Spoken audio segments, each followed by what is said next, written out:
Hey guys, check out what just rolled in. My new wheels and tires from Icon Alloy and Nitto Tire.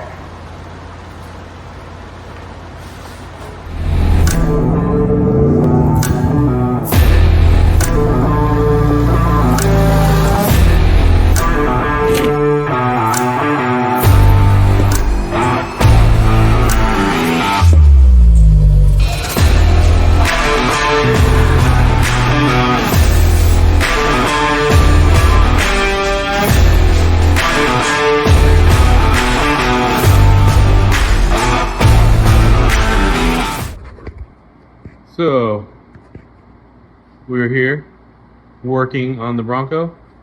We're getting a little closer. Well, not closer, but there's got more stuff done to it.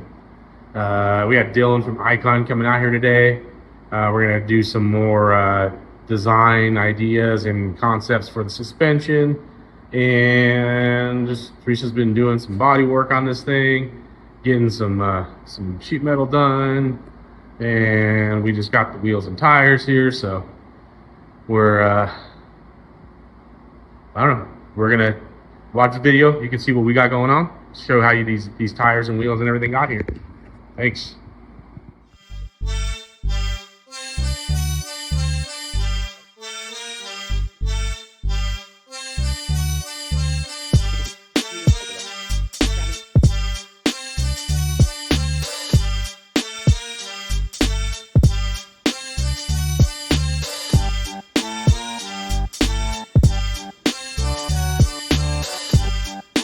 You can do bump stops, yes.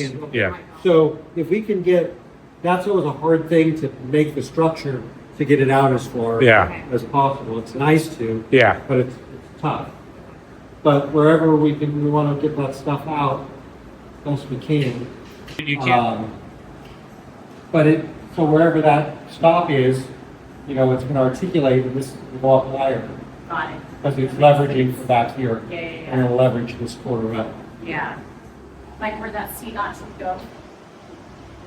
Yeah, just whatever has to be removed to. So ideally, the tube could go to the frame on this side. Okay. And then this side would just have to get clearance for the casting. Okay. And what would be ideal? Like right now, yeah, we can move these. He was mentioning doing the, obviously we'll change the motor mounts and stuff. But I know, as far as how the suspension is attached to the front, that's kind of what you're talking about, how the height of frame. Yeah, so I'm trying to remember how the rules stated it, but obviously we're extending the frame a lot. Yeah. But the height of the frame or something like that? It can't change between the motor mounts and the rear of the driver's seat. It has to be in roughly stock location. We'll go, a drag car, you'll see those old funny looking, what are they, Willys drag cars? Oh, yeah. The whole, when they take off, the whole car goes jacks up. And they go. Okay. Yeah, so the front end is lifting because the weight transfer. Yeah. But the rear end is lifting because the A spot is high, because they're trying to push it into the Grand Flow car. We don't really want to overdo that. Okay.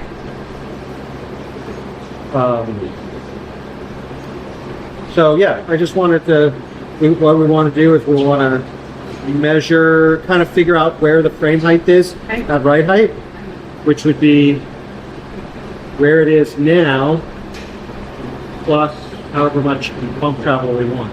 Okay. So we're dealing with 14-inch travel shocks front and rear, right? Okay. Yeah. So for the 14-inch travel shock from the rear, in the rear, depending on the angle, we might get 16 inches of travel, something like that. So we can decide kind of how much up and how much down. If we've got a 14-inch travel shock, hit at an angle, we're figuring 16.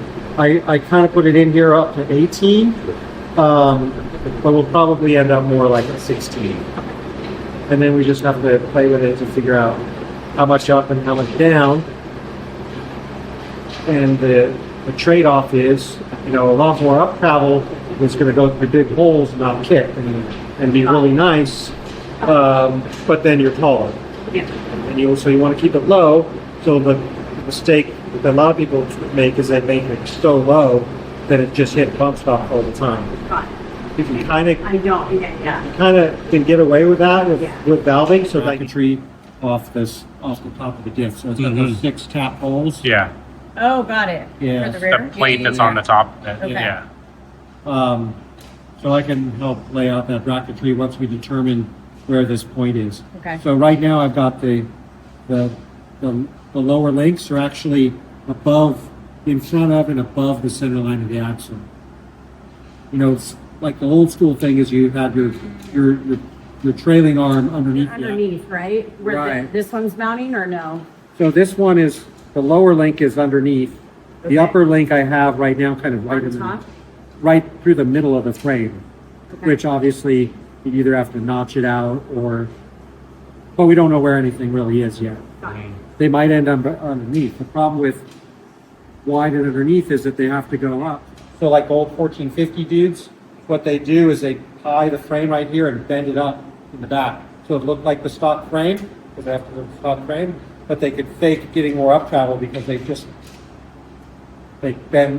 high notch the frame and float to the notch Got it. to get more Okay. up travel. Okay. And a lot more up travel is going to go through big holes and not kick and be really nice, but then you're taller. Yeah. So you want to keep it low. So the mistake a lot of people make is they make it so low that it's just hit bump stops all the time. So there's a display thing in the conference room. But it'll be a remote reservoir, something like this. So we have 2 options for the coilovers. Our normal 14-inch travel coilover, which is this one. Okay. We take the coil off. This is the compressed length of our normal. So that's a normal 14-inch travel coilover. Okay. This shock, it's not the bump stop, but this shock compressed is going to be 2 inches longer. So the bypass is 2 inches longer. What we can do if we want is we can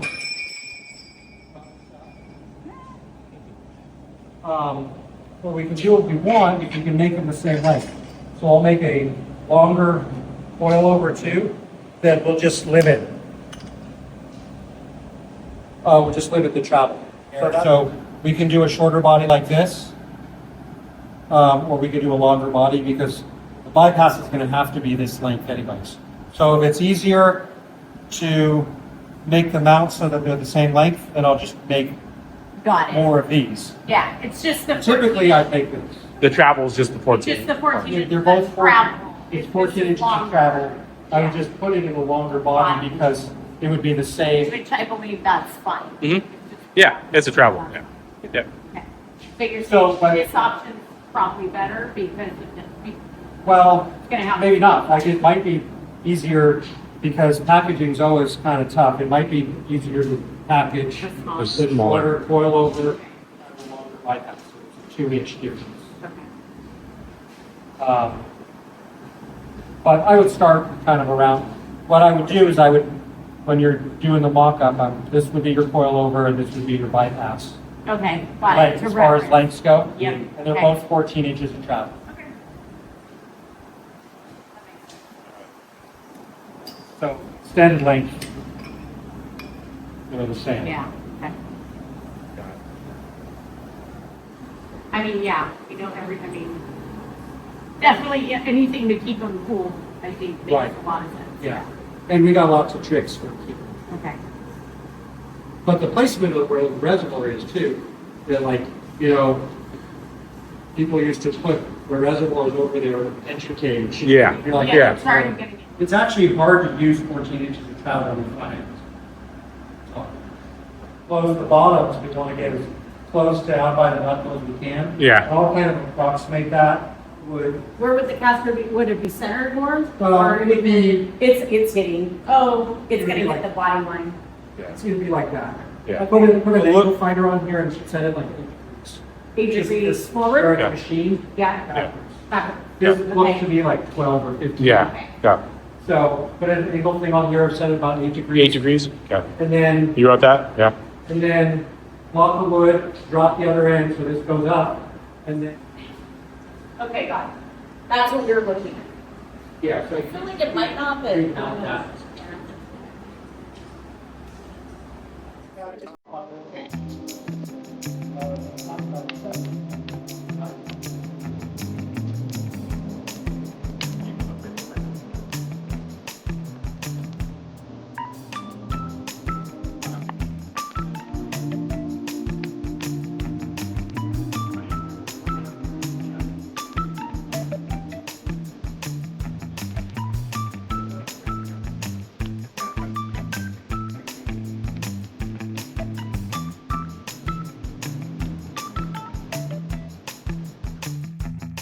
So when would I be able to start working on the fenders?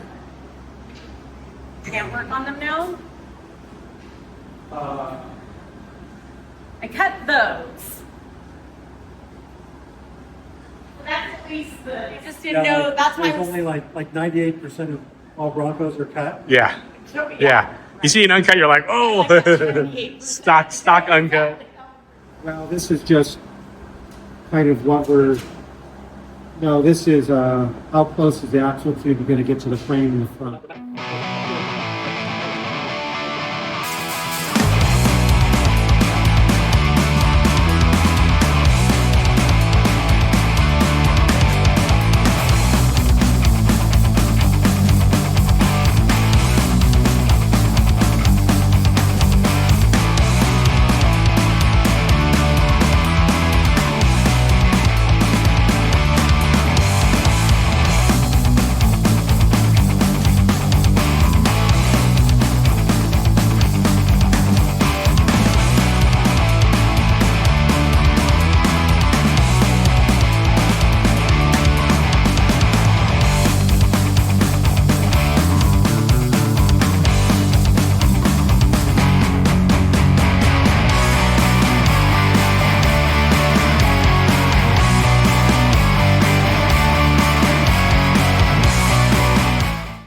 So just make sure I have like what things behind it. Yeah, and it's behind the rear. So If we bring this one up, you could do the same thing. okay?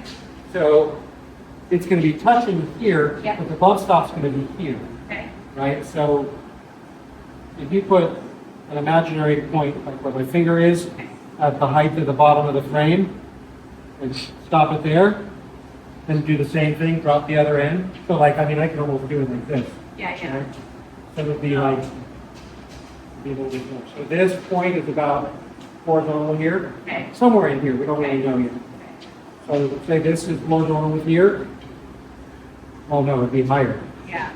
To be Oh touching. no, it would, it would be about this. So that it would higher, you could put the So the items I can work on then, I can modify this section. I can do the C notch right there. Am I good to work on fenders anymore? Or are you fine where they're at or no? The height clearance. So what I would do, because the easiest thing to do is put a 1 to 2 inch block of wood between the axle Oh, and the frame, okay. Mm-hmm. and The frame, you want and then the axle. articulate this thing, which is tire mounted, and see. Oh, got it. Like a 2 inch block, hopefully the bump stop will be outward from the frame. Yeah. So if we do a 2 inch block, that Yeah. would be sufficient. Yeah. You want the Block axle the wood. pointing up. So you drop this end. you Yeah. go- You can do that before you cut this. Yeah. So that end, that side's easier.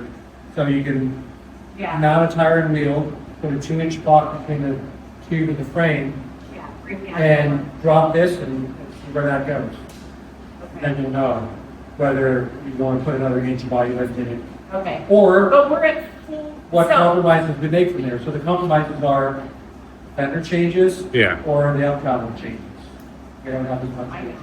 I get that. So, at full bump right now, how much additional, I mean, it's sitting, but what's the up travel that would be the uptown. Now, the 2-inch block of wood there would be hard stop.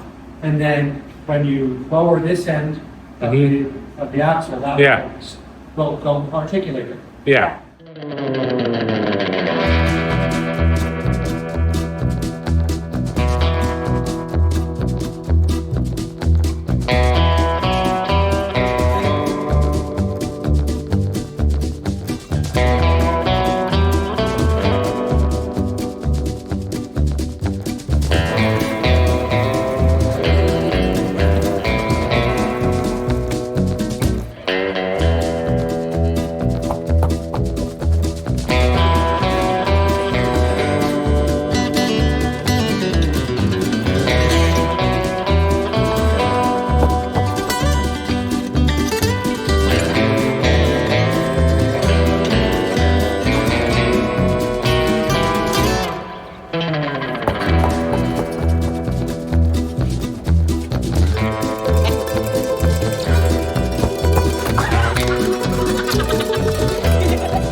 Have the Nitto Trail Grappler MTs in the 37, 12, 50, 18. Look at that awesome, aggressive sidewall right there. Love it. They also have a different sidewall slightly on the other side, but this is the one I went with. Love that square, tough, strong shoulder right there. Look at that. And these are great for racing, but also for on-road use too.